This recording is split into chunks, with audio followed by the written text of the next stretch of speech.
চেয়ে দেখো আকাশপানে আগুন রাঙা সূর্য ছুঁয়েছে, ওই দিগন্ত রেখা রক্তিম আভা ঢেলে দিয়েছে।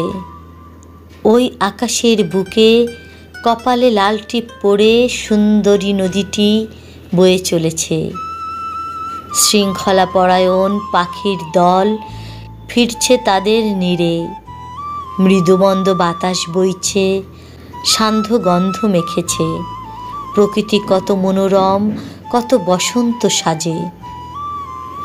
শহরের ব্যস্ততা কোলাহল ছেড়ে এই গোধূলি বেলায় নদী পাড়ে তুমি আর আমি হাত ধরাধরি বসন্ত বাহারে আজ মন যায় চুরি। হারিয়েছি মোরা ওই দূর দেশে, যেখানে নেই কোনো সময়ের ঘড়ি। 25 বসন্ত পেরিয়ে দুজনে এখনো রোজ প্রেমে পড়ি।